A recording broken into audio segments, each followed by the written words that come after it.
Ne sebepten kessin aranı,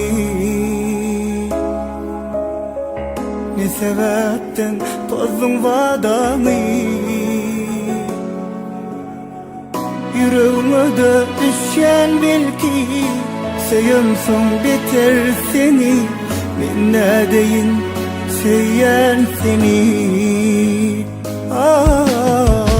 Yüreğime de düşen bil ki Söyümsün biter seni, ben ne deyin söyleyen seni. Sen benden özümüm, asla dönürüm seni. Düşünmem söyün gülüm, yaşlık geçer ikimizden. Sen benden özümüm, asla dönürüm seni. Düşünmem söyün gülüm, 5 gün yalancı da ikimizden.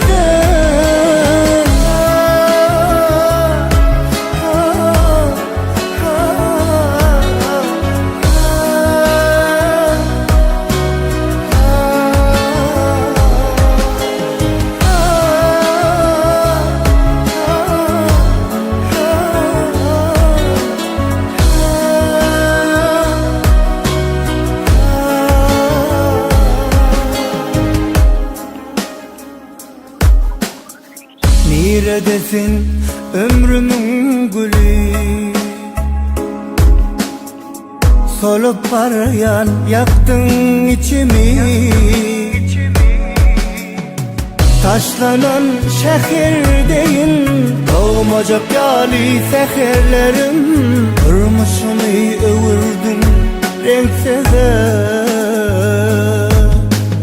Ben senin için yaşayana, senin için ağlayana, sanki gezek gele yanıma.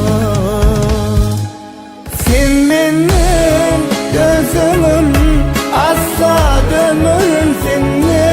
Düşünmana söyün gülüm, yaşlık geçer ikimizden. Sen benim gözümüm, asla dönürüm seni.